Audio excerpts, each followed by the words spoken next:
what is up? We are back again. If you've been trading, you may have realized the market is a little bit wacky right now. It's the end of the year, still tradable, but I've been using this time as an opportunity to test some new strategies. So I thought I'd provide some of the things that I've done and have learned that have helped me to test strategies without just completely blowing accounts and basically doing a bunch of trades without learning anything from them. So we'll break it down. There's really not too many things I'm going to be talking about here, but yeah, let's get into it.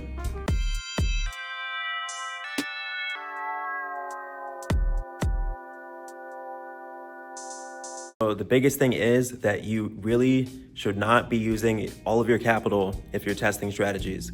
For instance, if you have one funded account, then using that one to test a new strategy wouldn't really make sense. You either want to have maybe another funded account that's smaller, or even just doing, demo accounts. In this case, when you're testing strategies, a lot of times that will still suffice. I prefer to kind of just do it on partially live, partially demo. So I'll introduce the strategy on some demo real-time trades. So we're not doing, this isn't something where I'm screening, I don't even know what it's called anymore, back testing. No, this is forward testing. So you're testing live market conditions to figure out if the strategy is working for you. There's not any point where I'm going back months, years, all that shit to at this point in my trading. But if you guys are still at that point, definitely, there's still a lot to learn by doing that, but I think forward testing is a lot more valuable, especially for me. So that's gonna be the first step, is the forward testing. We're not doing live trades.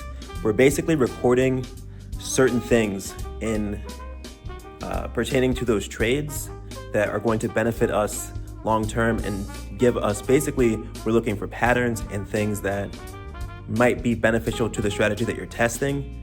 So over a number of trades. So one thing that I really am trying to do here is diversify the strategies that I'm using. That way, if there's, for instance, I talked about in my last video, I am now doing my Asian session strategy for my my funded futures account. That's been going well. I've had so far just 2 trades with that strategy, but there was, a lot of trades that I tested before that just to make sure that was a strategy that I was going to do.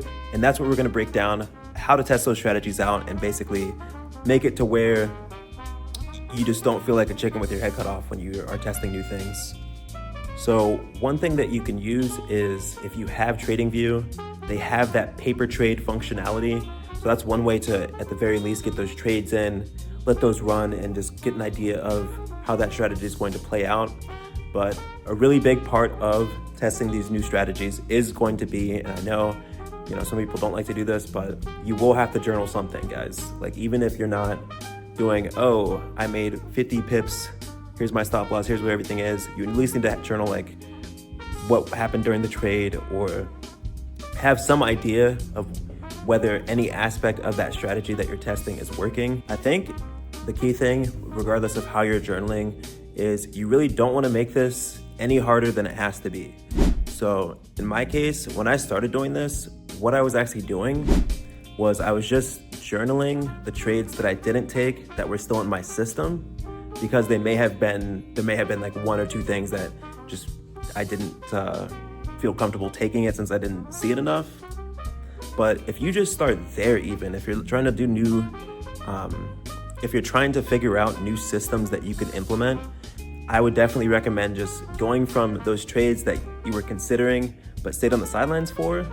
Because once you document that, you can go back and be like, oh shit, I just saw the same trade the following week, and I have a picture of for mine, I'll have 3 time frames when I'm going back to my journal so I can see. It's just the TradingView chart. It's on the top right. Maybe I'll have a video that shows how I'd make the journal entry, but you basically have the 4 hour, the 1 hour, and the 30 minute, or you would just do whatever 3 time frames would be relevant to what your trading is. And at that point, that's all I pretty much do, except for I do have a lot of data that I record for those trades. I don't really do like heavy journaling at this point anymore, since I've been trading for like a pretty long time at this point. So I've actually noticed recently when I've been going onto the charts, I don't even, obviously I still need to mark up the charts, but like I can tell like whether or not my strategy is in play without even marking the charts up like anymore. I can like be like, oh, this is gonna probably happen today, and then I'll like check in like 1 hour and the setup's there, boom, I just like jump in and I might just have like 1 or 2 lines as opposed to like all of my like supports and resistances. So that's the one thing that you'll benefit from by starting to record things, because then your brain kind of automatically is documenting stuff for you. And that's the point that I'm at, but I'm just telling you how I got to that point, and that is from the journaling, testing out trades, taking those test trades that you may have taken but decided not to, just having those documented as well, and then just going from there. So we have a overlay for this part too, but just to explain some of the strategies that I created, and just so you can get an idea of maybe how you can form your own strategies. So 2 strategies that I created from the ones that I have been using for most of my trading career.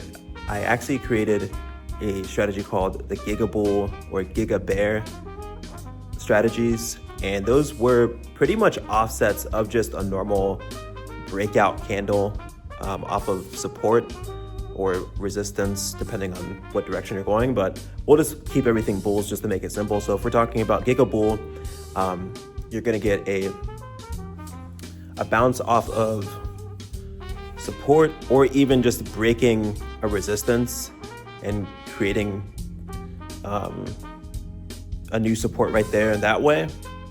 But the key thing about that one is I noticed that certain candles, and one of my mentors actually talked about this, but certain candles, if they don't have a bottom wick in a bullish market, and it ends with a bullish candle without a bottom wick in the right area, that actually can indicate that it's going to be even more bullish. Even though you normally like to have candles that have a top and bottom wick, certain candles, if you can find them in the right zone or at the right support, can actually provide a very good stop loss and good entry to get into longs. So similar to my other strategy that I developed was the wick special, and that one it actually does also apply to how the wicks are ending.